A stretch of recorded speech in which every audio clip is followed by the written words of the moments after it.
Em nome do Pai que me criou, em nome do Filho que me resgatou, e em nome do Espírito Santo que me santificou. Divina vontade, reina na minha vontade. Ó minha mãe, eu te amo, tu me amas. Dai-me o gole da vontade divina, minha alma me abençoa, Mãe, para que todas as minhas ações sejam feitas diante de vossos olhos maternais, em nome do Pai, do Filho e do Espírito Santo. Vinde, ó Espírito Santo, vinde por meio da poderosa intercessão do Imaculado Coração de Maria, vossa amadíssima esposa e nossa mãe. Amém. Tema do dia 4/6. Jesus explica mais verdades sobre a cruz. Sucedeu que, tendo passado 5 ou 6 dias daquelas penas tão intensas, com grande aflição minha, começaram a diminuir. E então pedi ao meu amado Jesus que me renovasse a crucificação. E ele às vezes cedia e às vezes não. Tinha prazer em me transportar aos lugares santos e me participava as penas de sua dolorosa paixão. Agora a coroa de espinhos, outra hora a flagelação, outra levava a cruz ao Calvário e outra a crucificação. Às vezes um mistério por dia, e às vezes tudo num dia só, segundo ele gostasse. E isto era para minha alma de grande dor e contentamento, mas me resultava amarguíssimo quando mudava a cena. Em vez de sofrer eu, era espectadora de ver sofrer o meu amadíssimo Jesus as penas da dolorosa paixão. Ah, quantas vezes eu estava no meio dos judeus, junto com a mãe rainha, para ver meu amado Jesus sofrer. Ah, sim, como é verdade que é mais fácil sofrer-se a si mesmo do que ver a pessoa amada sofrer. Outras vezes, renovando o meu doce Jesus estas crucificações, recordo que ele me disse: Amada minha, a cruz faz distinguir os réprobos condenados dos predestinados, bem como no dia do juízo. Os bons se alegrarão ao ver a cruz. Assim, desde agora se pode ver se algum se salvará ou se perderá. Então, predestinados, né? A gente pensa assim, ué, já tem predestinados? Tem predestinados pela visão única de Jesus, da visão onisciente de Deus. Ele já sabe quem vai ser o condenado e quem vai ser o salvo, por causa da visão que ele tem da eternidade, de poder ver lá no final. Não quer dizer que ele destinou pessoas para serem salvas por vontade dele. Não, fomos nós, seres humanos, que temos a nossa liberdade de dizer sim para a salvação e não, ou não para a salvação. E pessoas disseram não para a salvação. E essas pessoas já estão sendo vistas por Deus como demônios, como futuros condenados. Ele já sabe quem é essas pessoas, entendeu? Então aí ele está falando que já dá para ver na Terra, já tem como você saber na Terra, em vida, quem são as pessoas que já estão condenadas, né, na visão dele, e aquelas pessoas que são predestinadas a ir para o céu. A gente já tem como saber. Hoje a gente já consegue saber. É a pessoa que aceita a cruz. Então ele vai explicar aqui. Bem como no dia do juízo, os bons se alegrarão ao ver a cruz. Então, quem vai se salvar vai se alegrar ao ver a cruz. Assim, desde agora se pode ver se algum se salvará ou se perderá. Se ao apresentar-se à cruz, a alma a abraça, a leva com resignação, né, sofrimentos que você passa no dia a dia, qualquer contrariedade, qualquer coisa chata que você sofre, se você gosta de participar, de aceitar a cruz, você não fica reclamando e vendo problema nisso, entendeu? Então, toma cuidado, povo de Deus, né? Bem como no dia do juízo, os bons se alegrarão ao verem a cruz, e assim desde agora se pode ver se algum se salvará ou se perderá. Se ao apresentar-se uma cruz à alma, né, uma dor, uma pena, uma chateação à alma, se ela a abraça, a leva com resignação, com paciência e beija e agradece a mão que a envia. É sinal de que é salvo. Se, ao contrário, ao apresentar-se alguma coisa, se irritam muito com isso, desprezam esse sofrimento e chegam até a ofender a Deus por esse sofrimento.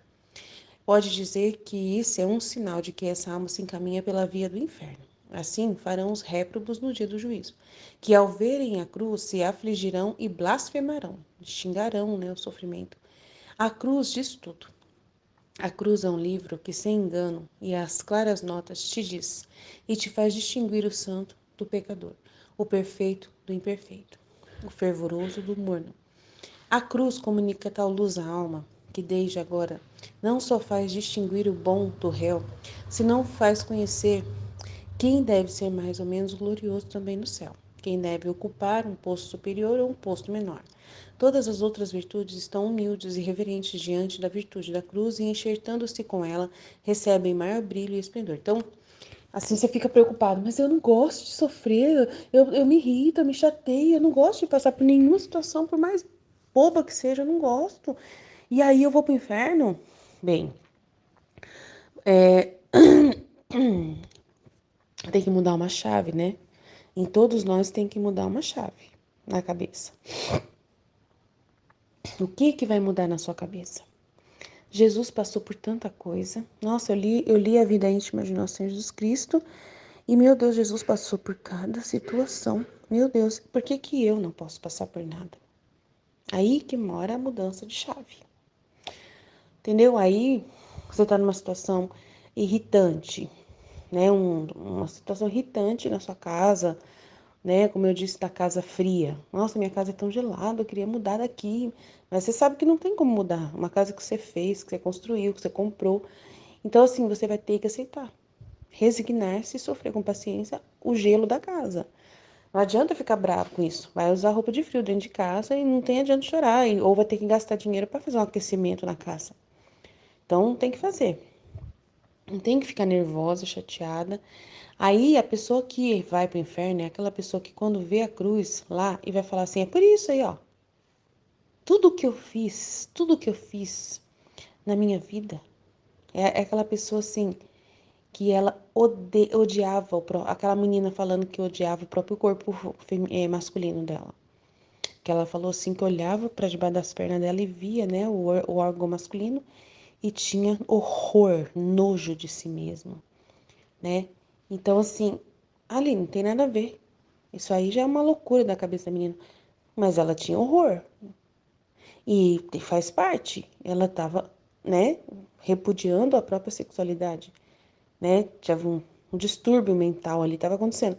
Mas ela poderia chegar agora, lá no juízo final, e na hora que Deus mostrar para ela, né, o corpo dela anterior, que era sagrado, que era coisa que Deus deu para ela, e ela fala assim: eu odeio, eu sofria, era uma coisa que eu tinha nojo, que eu tinha raiva, eu odeio o que Deus me deu, original do meu corpo. Então, lá no juízo, ele está falando que essas pessoas vão gritar, vão blasfemar, vão ofender, vão dizer que aquilo que elas tinham, que era uma bênção, era uma cruz para elas. Elas encaram coisas que não são cruzes como cruzes. E às vezes até uma doença ou alguma característica que ela tem, alguma coisa na aparência, né? Ela vai ficar lá, que nojo, que Deus vai mostrar, né? Cenas para você de coisas que você fez. Aí você vai falar, mas eu odeio o meu corpo, eu não gosto porque eu sou gorda, eu sofri muito porque eu fui gorda, porque eu tive que suportar que eu sempre fui gorda e as pessoas me xingavam. E aí eu também odiei ter cor negra, eu nunca gostei de ter o cabelo duro de negra, eu nunca gostei desse cabelo duro, não sei o que lá. Então, assim, é uma raiva muito grande que distingue quem vai para o inferno. Que, entendeu? Por causa de coisas desse tipo, a pessoa, né, briga. Ou então, assim, é muita coisa. Qualquer coisa que você possa imaginar que te irrita. Que te irrita, mas a minha mãe, você falava isso pra mim, eu não aguentava. Você tá mostrando a cena da minha mãe, mas eu gostaria de xingar ela agora de novo. Então, assim, ele mostra no juízo a cena da mãe, ela lembra do que a mãe fez com ela, né? Alguma coisa que a mãe não fez nada de errado, às vezes só estava educando, mas ela não queria ser educada, não queria ser castigada, e ela falou assim: eu odeio quando a minha mãe fazia isso, eu não aceito, eu não perdoo isso. E não sei o que ela blasfema contra aquele castigo que a mãe deu, né? A mãe tirou o celular, a mãe pediu para ela ficar de castigo no quarto, mandou pro quarto, não deixou ela ir na festa, e não sei o que lá. Ela vai chamar aquilo lá de cruz. Ela vê aquilo lá como cruz para ela. E ela vai xingar aquela situação. Por que você me deu uma mãe tão horrível? Não sei o que. Não, eu... Então, em várias outras situações. Então, a cruz, essas pessoas vão ser terríveis, né, com Jesus. Vão até blasfemar quando elas olharem a cruz delas. Aquilo que foi uma cruz para elas. E elas vão justificar, mas eu fui estuprada, eu fui abusada pelo meu pai, ele me abusou, então eu odeio a minha vida foi marcada por por essa situação que você permitiu, ó Deus, você permitiu que ele me fizesse isso, esse mal, e agora tudo deu errado na minha vida depois disso. Eu nunca mais pude amar uma pessoa direito, nunca mais pude ser uma pessoa boa por culpa disso, por culpa disso. Então, assim, essas coisas que eles fazem com os sofrimentos. A cruz para essas pessoas é o motivo delas terem ficado ruim com as outras pessoas, de terem estragado a vida delas, começado a beber, começado a fumar, se drogar, sendo revoltadas, E elas vão colocar culpa em coisas que aconteceram que elas consideram que são cruzes para elas. E quando elas verem a cruz, elas vão blasfemar, elas vão gritar, e aí isso já mostra quem elas são, né? Que elas vão ser pessoas odiosas, né? Então a cruz comunica tal luz à alma que desde agora já se distingue o bom do réu. Se não, faz conhecer quem deve ser mais ou menos glorioso no céu. Então, a pessoa que é boa, ela sofre, é ruim aquela situação. Mas depois ela perdoa porque ela sabe, ela vai fazer uma análise e vai ver, né, o motivo. Ela vai buscar a Deus, vai querer respostas divinas para saber, né, o que ela aprendeu diante daquela cruz, o que aquilo representou para ela. Se Deus sofreu, quem sou eu para não sofrer? Então muda muito o pensamento da pessoa que é boa. A pessoa que é predestinada para o céu é totalmente diferente da pessoa que vai para o inferno. Não tem nem comparação uma da outra. Essa pessoa vê na cruz uma oportunidade, vê na cruz luz, vê na cruz um aprendizado, uma fortaleza, vê na cruz Jesus que dá força para a pessoa suportar, a ter paciência naquelas horas, vê amor, né? Eu fiz isso porque eu amava a minha mãe, eu amava meu pai, então na hora que eu estava com aquele sofrimento, eu não fiquei me debatendo, não fiquei, né, colocando mais peso nas costas das pessoas que me amavam. Na hora que eu estava com aquele sofrimento, eu, né, colaborei para poder fazer o bem. Apesar de estar sofrendo também, eu fiz o bem para as pessoas, né? Tentei não culpar ninguém, descontar em ninguém, né, o meu sofrimento nas pessoas. Eu sabia que eu tinha que enfrentar de frente, resignar ao sofrimento, aguentar e suportar calada e tal, e tal. Então, assim, a pessoa boa, ela já sabe que, e a gente vai vendo essas situações das pessoas, a gente já sabe quem é a pessoa que está sorrindo no meio da cruz e aquela que está blasfemando, que já está revoltada, que já está com o sentimento de vingança, que já está com um monte de revolta. A gente já vê hoje mesmo a diferença entre as pessoas, né? Se não faz conhecer quem deve ser mais ou menos glorioso no céu também, quem deve ocupar um posto superior ou um posto menor. Todas as outras virtudes estão humildes e reverentes diante da virtude da cruz, e enxertando-se com ela recebem maior brilho e esplendor. Quem pode dizer que chama de desejos ardentes punha em meu coração este falar de Jesus? Sentia-me devorar pela fome de sofrer. E ele, a para satisfazer minhas ânsias, ou bem para dizê-lo melhor, o que ele mesmo me infundia, renovava minha crucificação. Recordo que, às vezes, depois de renovadas essas crucificações, me dizia: Amada do meu coração, desejo ardentemente não só crucificar-te a alma e comunicar-te as dores da cruz ao corpo, mas desejo calar-te, selar-te também o corpo com o selo das minhas chagas. E quero ensinar-te a oração para obter esta graça. A oração é esta: eu me apresento diante do trono supremo de Deus, banhada no sangue de Jesus Cristo, pedindo-lhe que, pelo mérito de suas preciosíssimas, tá meio estranha a palavra aqui, preciosíssimas virtudes e de sua divindade me conceda a graça de crucificar-me. Ela tem que rezar, daí ele vai trazer as chagas para ela, né? E eu, apesar de que sempre tive aversão a tudo o que pode aparecer exteriormente, como ainda tenho, no ato em que Jesus dizia, isto me sentia infundir tal anelo, né, tal desejo de satisfazer o desejo que ele mesmo dizia, que também eu me atrevi a dizer a Jesus que me crucifica na alma e no corpo. E algumas vezes lhe dizia, esposo santo, coisas exteriores não gostaria. E se alguma vez me atrevo a dizê-lo, é porque tu mesmo me dizes. E também para dar um sinal ao confessor de que és tu que obra em mim.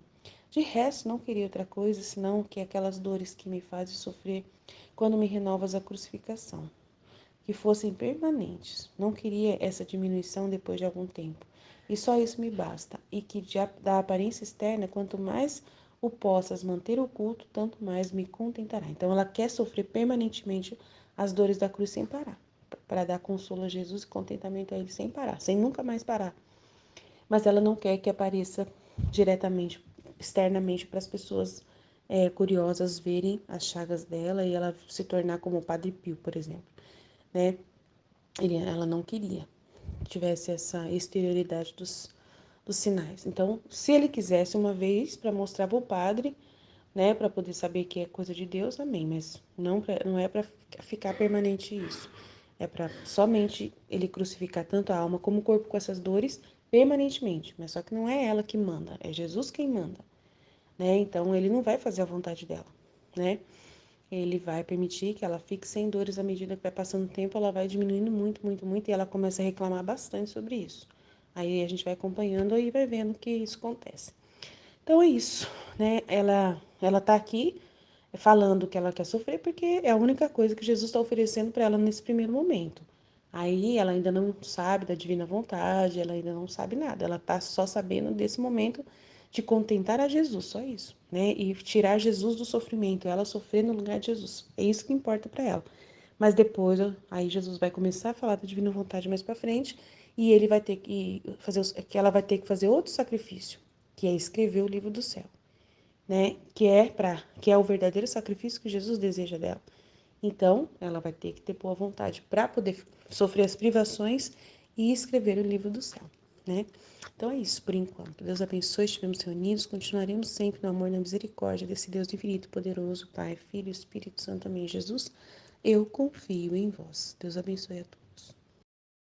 Aí Jesus falou assim que às vezes a pessoa tá lendo esse trecho e acha assim, ah, mas eu posso me xingar, eu posso me bater o máximo possível, me auto-aniquilar, né? Não Deus. Eu falar que eu sou uma besta quadrada, uma lerda e burra, eu posso me xingar. Jesus falou que não é para fazer isso, que isso não é o nada, né? O nada é não se xingar também, é se perdoar, porque quem deu a inteligência para você foi Deus. Quem deu a vida para você é Deus. Quem está movendo tudo na sua vida é a divina vontade. Então, assim, se você xinga a si mesmo, você está xingando a divina vontade. E está ofendendo a Deus do mesmo jeito. Então, desculpa aí, né? Ah, eu vou xingar minha liberdade. Não, porque é um dom que Deus deu para você. Então, é tudo de Deus. Então, o segredo é você entender que se você está sofrendo uma cruz, que é justiça de Deus, sobre alguma liberdade que você fez, de coisas aí que você fez, e você está sofrendo, ou alguém fez na sua casa, porque às vezes o seu marido, ele está fazendo uma coisa errada, e aí a cruz para o seu marido é, trazer uma dor para a pessoa que ele mais ama, a pessoa que menos ele gostaria de prejudicar, que é a esposa ou o filho. E às vezes Deus permite, tá? Porque o que Deus ele tem que dar para aquela pessoa alguma coisa muito forte para salvá-la. E às vezes dando para ela não vai adiantar, né? Uma pessoa está num vício muito grande.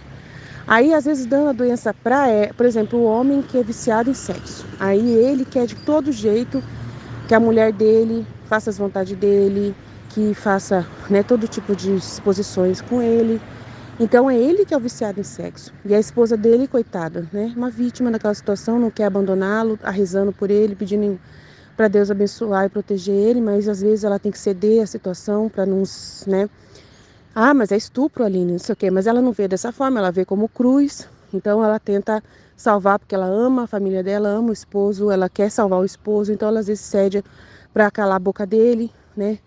Para poder não ser, para ele não buscar em outro lugar aquilo que ele está querendo. Então, assim, é muito sofrimento mesmo. Aí essa esposa está fazendo isso, aí para castigar né? Aí Deus tá pedindo, ela tá pedindo, manda a cruz dos apontamentos pro meu esposo, manda a cruz dos apontamentos. Às vezes Deus permite que ela fique doente, que um filho fique doente. E esse marido gosta muito dela e gosta muito dos filhos. E não gostaria de forma alguma prejudicar. Mas Deus, se prejudicar o marido, no corpo do marido, mandar uma doença para o marido, fazer alguma coisa com o marido, às vezes não resolve. Às vezes ele, né, é um autodestruidor de si mesmo. Então, para ele não vai fazer diferença. Ele não vai parar o vício por causa disso. Mas quando ele vê que uma pessoa foi prejudicada por causa do vício dele, que Deus dá uma mensagem clara, né?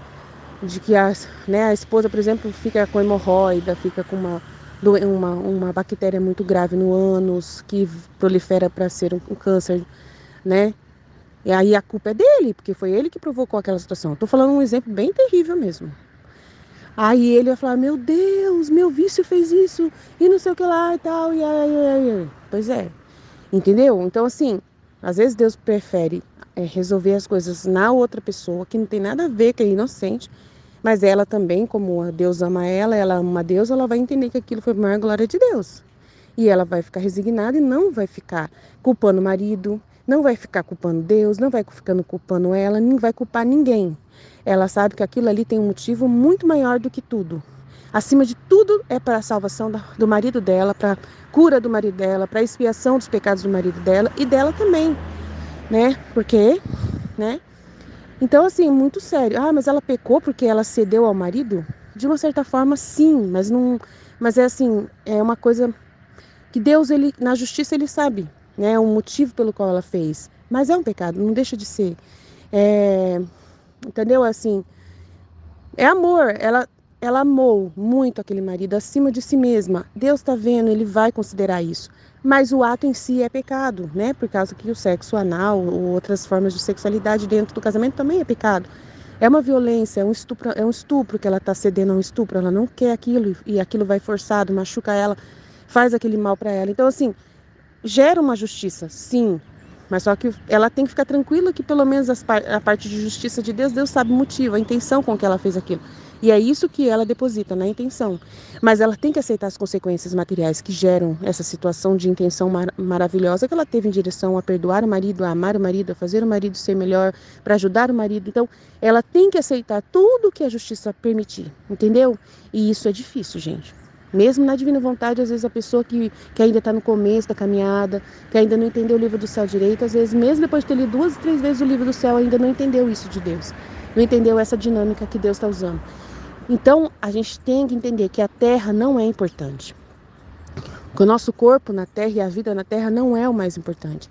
Assim, a ponto de salvar e garantir que seja maravilhoso a vida aqui na terra. Não. Entendeu? Na vida na divina vontade, você tem que entender que se precisar sofrer, você tem que sofrer, como Jesus sofreu na cruz e ele derramou tudo, tudo, tudo. O sofrimento de Jesus foi pior do que esse sofrimento dessa mulher. Não tem nem comparação o sofrimento dela com o sofrimento de Jesus. Ela é um pouquinho do que Jesus foi. Então, assim, a gente tem que entender que o que Jesus viveu na terra, só dor, dor, dor, é o que nós também cristãos vivemos. Dor, dor, dor. Mas só que a gente tem muito menos do que Jesus, não tem nem comparação, entendeu? Então a gente tem que aceitar essa realidade, temos que entender isso, meditar muito sobre isso e aceitar a cruz e não ficar colocando a culpa em ninguém, nem nada, nada, nada. Eu, assim, falo com Jesus que a cruz é uma coisa muito interessante, porque ele manda a cruz para ocupar a gente. Por exemplo, eu tô indo numa vertente, igual no caso da minha mãe, ela estava indo numa situação que ela estava muito feliz lá, na época que ela estava feliz, ela estava saindo com homens, conversando com muitos homens na internet. E aí eu pedi para Jesus, falei, Jesus, por favor, salva minha mãe. Salva minha mãe, não deixe minha mãe ficar andando, fazendo essas coisas, né? De luxúria, de fornicação, minha mãe. Eu quero que o Senhor salva minha mãe. E ela quer ser salva. E ela quer ser salva. Então, vai e faz o que tem que fazer. Aí, depois disso, Jesus permitiu voltar a depressão dela.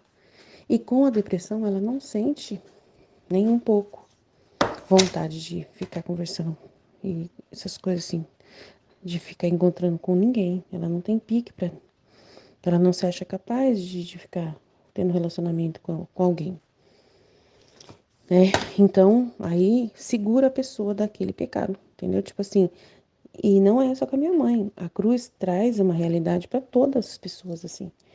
Aí, se essa pessoa odeia demais a cruz, não aceita a cruz, a minha mãe pega e fala: eu amaldiçoo essa depressão. Eu amaldiçoo, eu queria estar lá, namorando, fazendo aquilo lá que eu estava fazendo. Então, se a minha mãe amaldiçoar, aí a gente já vê o réprobo.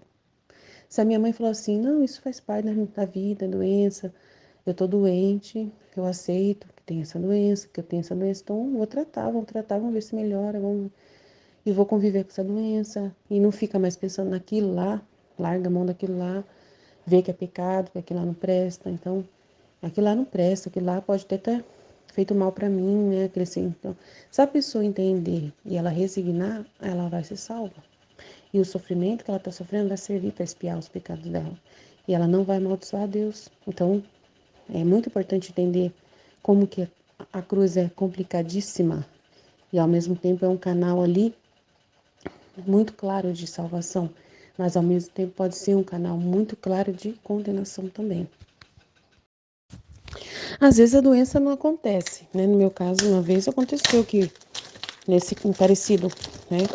Meu marido sentiu tanta dor por ter visto eu prejudicada por causa das coisas, né, dele, que ele teve uma dor dos pecados tão grande, confessou, e daí depois Jesus me curou, né, de um problema que tinha sido ocasionado por causa de um pecado, né, de uma falha dele, né, dele, e que aí foi parecido com essa história. E aí Jesus me curou, né, de uma infecção que eu tava por causa disso, justamente. Então, às vezes a dor do pecado do esposo, depois que ele confessa, reconhece, porque eu contei pro meu marido, né? Eu falei assim, ó, eu tô doente justamente por causa de você. Aí ele falou, ai, meu Deus do céu, eu vou confessar agora, eu vou pedir perdão pra Deus. Então ele sentiu tanta dor no pecado que ele já expiou pela dor dos pecados, né? Entendeu? E aí eu tomei os remédios e sarou. Então, assim, às vezes só a dor do pecado da pessoa, a confissão, o reconhecimento, o arrependimento verdadeiro já faz. Meu marido se arrependeu verdadeiramente e nunca mais fez aquilo novamente. Propôs a nunca mais pecar, né? Saiu com um propósito firme de nunca mais pecar. Então, se o esposo tem um propósito firme de nunca mais pecar e ficar firme na oração, ficar firme com Deus, aí a pessoa pode ser curada, né? Ganhar a graça da cura. Das conversas que eu tenho com as pessoas, o que eu acho interessante é que quem é uma pessoa boa, muitas vezes Deus preserva a mente dessa pessoa, sabe? Para ela poder só ver a parte boa da cruz. E mesmo que ela sinta amargura, chore, fala que tá ruim, mas ela fica assim com a cabeça meio lerda para poder pensar coisas ruins sobre a cruz. Se ela é uma pessoa que reza, que vai lá pro rosário, que vai para comunhão, vai para confissão, ela tá sofrendo e ela não fica revoltada com a cruz, entendeu? Mas ela também não entende o valor que aquela cruz tá. Parece que Deus deixa ela meio assim na ignorância, sabe? E eu acho o amor de Deus tão grande isso, porque daí quando ela falecer, é aí que ele vai revelar para ela tudo o que significou aquele momento que ela viveu. E ela vai ficar encantada. Então, assim, eu acho muito legal. Porém, a pessoa que é má e ela já, né, não quer a cruz e ela vai atrás de meios para poder se livrar da cruz, né, de ajudas do demônio, às vezes assim, a pessoa que é má, ela vai atrás de elementos ali para poder ela se une com as coisas que Satanás oferta para ela, de opções, ela consegue receber do demônio um conhecimento dele sobre a cruz, para poder blasfemar e odiar a cruz, falando que isso não é de Deus, que ela não deve aceitar isso de jeito nenhum, e ele entra até na renovação carismática, entendeu? Ele entra lá, até na renovação carismática, que eles falam que nenhum sofrimento é de Deus, aí é o demônio que faz esses pensamentos aí.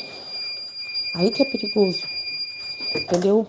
Quando o demônio tem acesso à mente da pessoa para poder falar que a cruz é ruim, para falar que a cruz é má, que a pessoa não tem que aceitar a cruz. Aí que eu acho que é perigoso, é que eu percebo. Aí eu fico preocupada com essas pessoas, que elas falam que Deus nunca quer permitir o sofrimento para ela, e que não sei o que lá. Aí tem pessoas que são tão simples que elas não pensam nada disso, que Deus não permite que elas pensem muita coisa a respeito. Elas simplesmente vão no silêncio, vão carregando a cruz, humildes, simples, e nunca fala mal de nada, aceita carregar, vai nos médicos, é uma pessoa boa e tal. E ela nem sabe o valor daquilo ali. Ela vai conhecer no céu. Não sabe, ela simplesmente oferece para Deus, né, entrega, aceita, mesmo sem saber oferecer direito, ela, sabe?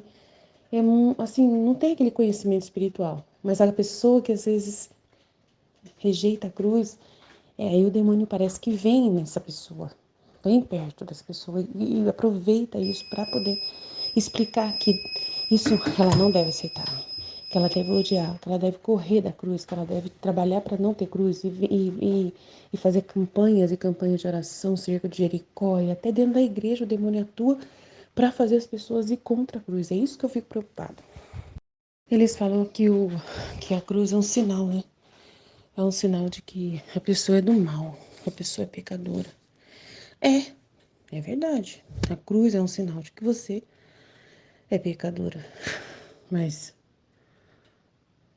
você é pecadora que é redimida pela cruz. Então, eles não entendem isso. Então, aí eles renegam a cruz, dizem, eu não quero a cruz, não aceito, né? Como que eles falam lá? Repudia a cruz, tem um nome lá, vai de reto, né? Cruz. Tipo assim, como se a cruz fosse o demônio, né? Claro que muitas cruzes são feitas pelos ministros da justiça, os demônios, que mandam e produzem as doenças para as pessoas. São anjos, entre aspas, da justiça de Deus, que vêm executar o castigo. Então, aí, mas só que daí você tem que ver. Jesus, o que que ele fez com a cruz? Ele pegou e colocou o selo de divinização. Ele pegou aquilo que era condenação e transformou em salvação. Então, a pessoa precisa crer em Jesus.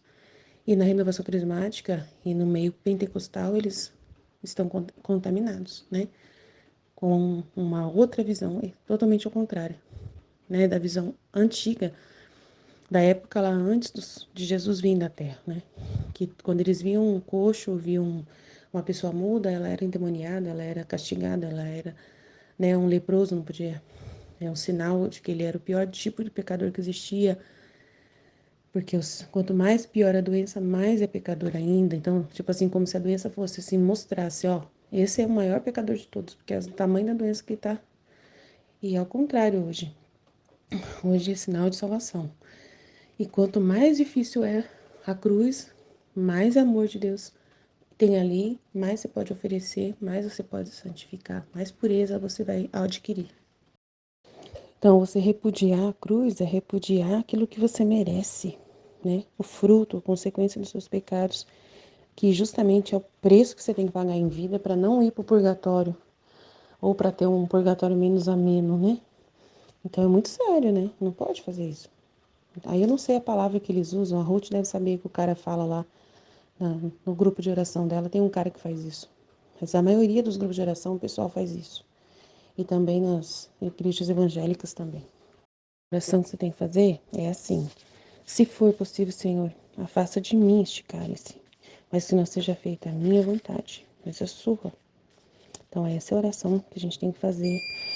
Ah, mas Aline, quando é um trabalho de feitiçaria, quando é uma bruxaria que trouxe uma doença para alguém, não tem que fazer exorcismo.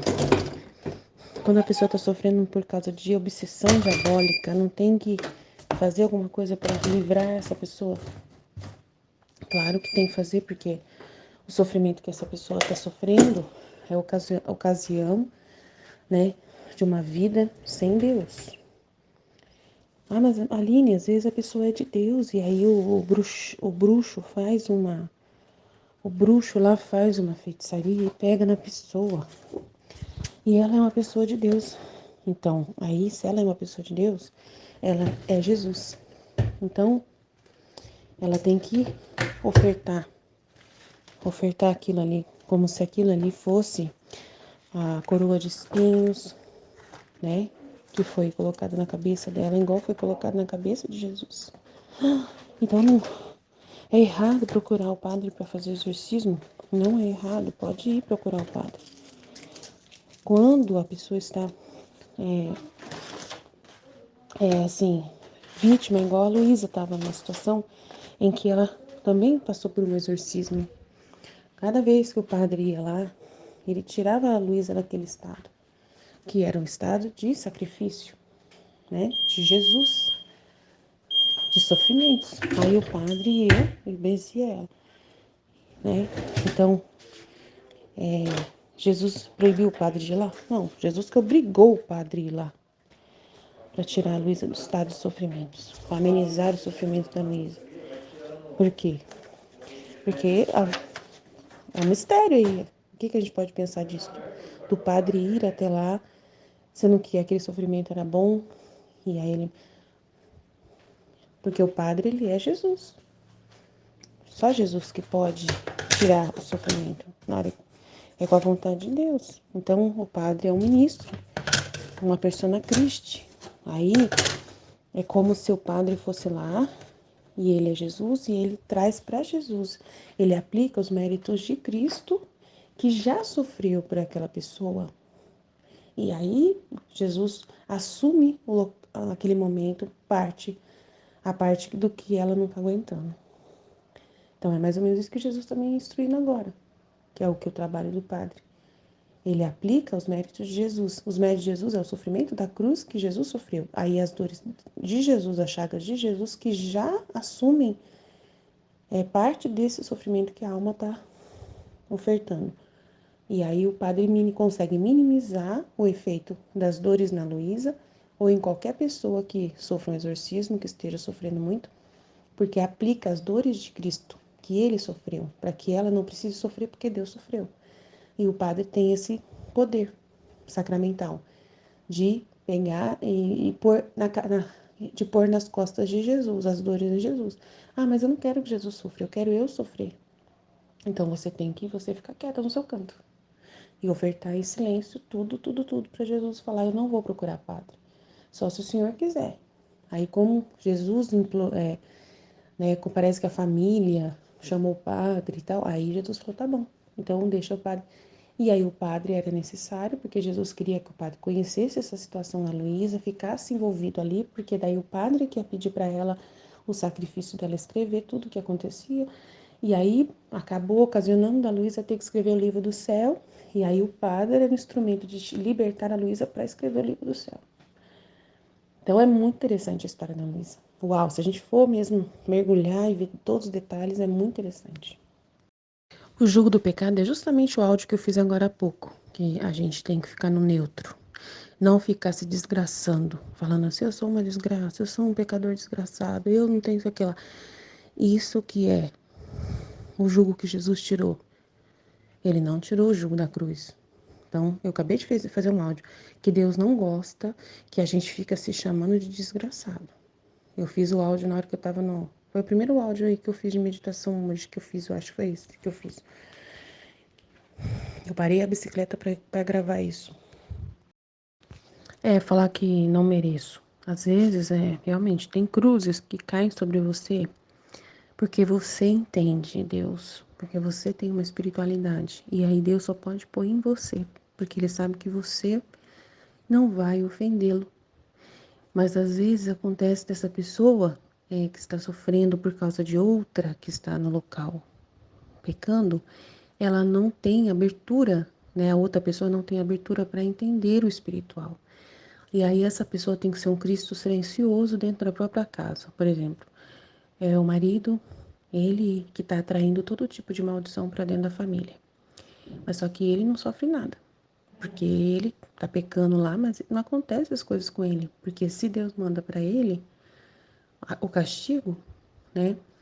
Ele vai blasfemar mais ainda, vai beber mais ainda, vai fazer mais mal ainda, ele vai, entendeu? É um tipo de pessoa mas Deus quer salvar aquela alma. E aí, o que que Deus faz? Ele permite que a esposa que tem uma espiritualidade receba algumas coisas sobre ela, para ela ofertar para salvar o marido. Em silêncio, ela não vai chegar no marido e vai falar assim: eu tô sofrendo por sua culpa. Não, ela não vai falar isso. Ela vai. Por isso que Deus às vezes deixa na ignorância a esposa para não saber, para nem tocar nesse assunto. Prefere deixar as pessoas na ignorância sobre esse conhecimento. Agora, nós, filhos da divina vontade, não ficamos na ignorância. Nós sabemos exatamente o que está acontecendo.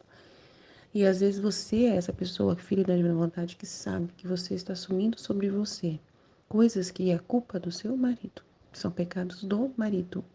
E aí você vai, se você chegar no seu marido e falar para ele, ele vai ficar mais revoltado ainda contra você, contra Deus, e vai ficar mais longe da fé, vai ficar com mais ódio de Deus aí. Então você não pode falar nada, você tem que ficar em silêncio e sofrer tudo sozinha, calada, ofertando tudo para Deus. E esse ofertar para Deus é a salvação do seu marido. É a salvação do seu marido. Porque se o seu marido, apesar dele ser essa pessoa pecaminosa, ele tem um amor por você e ele cuida de você, ele te ajuda, né? Ele respeita essa situação que você está sofrendo de dor, ele é resignado à sua doença, ele não te abandona, ele fica do seu lado. Essa sua doença que você está sofrendo é um canal também de sofrimento para ele também chora em ver você sofrendo e tal. Então, esse sofrimento que ele compartilha com você, de ver você doente, é a salvação dele, entendeu? Pode ser a salvação da alma dele. E o prêmio que você vai ganhar é tão grande, tão grande, tão grande por ter salvo uma alma que vale a pena tudo que você passar. E aí você tem que, né, ter esse conhecimento. Mas tem mulheres que ficam falando: eu não mereço que eu tô sofrendo. Mas tudo bem, Senhor. Eu não entendo os seus desígnios, eu não entendo a sua vontade, mas eis-me aqui, Senhor. Eu continuo aqui, não vou parar. Me ajuda, Senhor, a suportar esse sofrimento e tal. E tem muita gente que vive assim até morrer. E só vai entender tudo lá depois. Entendeu? Por causa do amor de Deus que permite essa ignorância boa, uma ignorância para a salvação. Né? Então, assim, eu acho muito bonito Deus, como Ele trabalha nas almas. Eu fico conversando com Ele bastante sobre essas coisas, sabe? Porque eu vou lá vou lá no hospital, hoje mesmo eu vou e fico vendo todos os sofrimentos das pessoas e elas não têm a mínima ideia do que eu sei, elas não sabem, entendeu? Não têm a mínima ideia. E elas dão testemunhas, muitas delas dão um testemunho muito bonito de dor, de sofrimento, sem entender nada. E eu acho muito bonito isso de Deus. Eu fico falando, glória a Deus, glória a Deus, glória a Deus. O Senhor é tão bom, o Senhor é tão maravilhoso. Uau, como o Senhor é lindo, meu Deus do céu. Meu Deus, o Senhor salva mesmo no silêncio. O Senhor salva no silêncio. O Senhor salva as pessoas no silêncio. Eu acho incrível, assim. Fico chocada de tanto amor, né? De tanto... Fico mais apaixonada por Deus ainda por ver Ele, né? E Ele sofrendo junto com as pessoas e Ele carregando essa pessoa no colo. Meu Deus, é muito bonito tudo isso. Agora, o perdão, gente, é muito importante entender que o perdão a gente realmente nunca mais joga na cara da pessoa, né? A gente nunca mais. A gente toca no assunto, na bebedeira da pessoa, assim, né? Com um sentimento de ressentimento, de mágoa, assim, né? De ficar com, assim, com algum sentimento que ainda passa na nossa garganta, assim, sabe? Se ainda tem alguma coisa, tem que pedir perdão para Deus por ter dificuldade de esquecer. Não tô falando que o perdão tem o poder de fazer você esquecer tudo e você não vai mais falar sobre isso. Mas a forma de falar sobre isso demonstra que você não tem mágoa nenhuma. A forma de falar é em Deus mesmo. Deus permitiu, né, a liberdade do pecado. E na minha casa houve essa situação, mas já está tudo resolvido. Então muda o jeito de falar. Então a gente percebe quando a pessoa ainda tem mágoa, né? No jeito de falar, tá bom? No tom, no jeito de pôr as palavras, né? Então, Jesus falou assim que quando a pessoa ainda culpa o outro, né? Quando tem um jeito de falar onde a pessoa culpa a outra pessoa, aí claramente não perdoou, entendeu? Agora, se você falar assim, não, por um desígnio de Deus, Deus permitiu isso na minha vida, isso aconteceu, mas já está tudo resolvido em Deus, por Deus, para Deus, já está tudo resolvido. E não culpa mais, não tem mais culpa, entendeu? Porque se Deus tirou a culpa, você também tem que tirar a culpa, entendeu? Se Jesus tirou o peso da culpa, você também tem que tirar o peso da culpa das pessoas. Isso é perdoar de verdade. Você falar assim, ai, eu não consegui fazer tal coisa na minha vida por causa do meu marido. Ai, eu não consegui fazer tal coisa por causa disso. Ai, eu não consegui fazer uma faculdade, igual, por exemplo, eu não fiz faculdade. Eu não posso falar que foi por culpa do meu marido. Não tem nada a ver, entendeu? Então, quando tem ressentimento, a gente coloca a culpa nos outros. E aí, se a gente coloca a culpa em alguém, a gente vai depois. A gente tá tirando o mérito da cruz, né? Então, é muito perigoso isso aí, tá?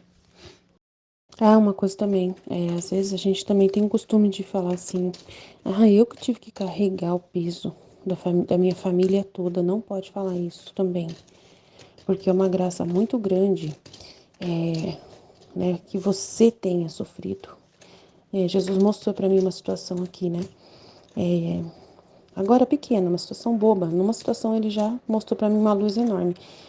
E eu falei para meu marido, faz isso aqui para mim, ele não fez. E aí eu poderia ficar com raiva, mas aí quando eu comecei a fazer, Jesus falou assim, agora, ó, evitou um problema, porque você que fez, né? Porque ele não fez, evitou um grande problema. Se ele tivesse feito, ia trazer um problema para você.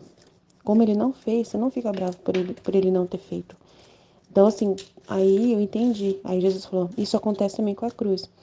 Que bom que foi você, entendeu? Se foi você que carregou o peso maior da sua família, a glória vai vir toda para você. Então, se você ficar falando, ai, eu tive que carregar minha família nas costas, e se você reclamar, aí isso vai dar purgatório também, é ofensa. Então, Jesus estava falando para mim assim: você gosta de limpar sua casa sozinha, sem ajuda de ninguém? Eu falei assim: eu gosto, não tem problema não. Evita muita briga. Evita muita discussão. E eu gosto. E eu não fico jogando a cara de ninguém. E não vejo atraso de vida nisso, né? Porque às vezes você fica ouvindo os vídeos dos caras na internet e eles falam assim: ah, você poderia ler mais livros, você poderia fazer uma faculdade, você poderia ter mais tempo e ganhar dinheiro e não sei o que lá. E aí eu volto para mim, vejo, mas por que que eu não tenho tempo? Porque eu cuido da minha casa toda, porque eu ajudo meu marido. Mas só que daí Jesus fala assim: mas você tá triste? Eu falei: não, eu não tô triste não, tô muito feliz por estar ajudando meu marido, por estar limpando a minha casa, por não ter tempo para fazer todas essas coisas. Aí Jesus falou assim: então você dá de todo o coração, gratuitamente, por minha causa. Eu falei para Jesus: o senhor nem tá nisso, né? Mas se o senhor quiser entrar, é por sua causa, então, né? Que seja por causa do novo conhecimento que eu tenho, de que vale a pena por sua causa, né? Por sua causa. E aí as dores, tudo. E as dores que você está tendo, e os problemas que você tem de saúde, o desgaste dos seus joelhos, o desgaste do seu corpo, você vai colocar a culpa no seu marido porque ele não te ajuda? Não, eu não vou. Eu vou aceitar tudo como parte da vida, como parte da minha caminhada, como parte da expiação dos meus pecados. E vou oferecer tudo essas dores junto à sua cruz, para poder recompensar a sua cruz. E que a minha vida seja uma vida diferente das outras, por causa de ser na divina vontade, por eu ter esse conhecimento todo. Mais ainda eu te dou em gratidão essa gratuidade da minha doação ao meu marido, aos meus filhos, e não sinto nenhuma culpa. E não ponho culpa em ninguém. E eu amo viver assim, do jeitinho que eu estou vivendo. E eu quero aceitar e dar louvor, selar isso com eu te amo em todos os meus atos. E é com muito amor. E eu não sinto falta de nada. E esses vídeos que essas pessoas fazem não me agregam nada. Muito pelo contrário, só me agregam reflexão para ver a luz e para te dar mais glória. E não sinto que estou deixando de fazer coisas legais na terra. Não tenho inveja de ninguém. Não quero ter uma carreira, ser conhecida, ter livros escritos, ganhar dinheiro, ter dinheiro para comprar o que eu quiser. Não estou nem preocupado com isso. Eu gosto de estar onde eu estou, fazendo o que eu estou fazendo, conforme o Senhor me colocou, na vida mais simples e mais pobre possível. Como o Senhor viveu, eu quero viver. O mais próximo de como você viveu, Jesus, para poder aparecer mais com você. E quanto mais eu aparecer com você, mais você brilha em mim e eu brilho em você também, e assim a gente segue em frente. Então é tudo isso Jesus falando, né, no meu coração e eu vou soltando tudo, né? E quanto mais contrariedade, oposições, perseguições, calúnias, e você faz mesmo assim, então é sinal de que Deus que está te movendo 100%. Porque o humano, ele não é movido por calúnias, ele não é movido por perseguições, ele não é movido por contrariedade. O humano não. Só Deus que consegue mover uma pessoa acima dessas coisas, só Deus.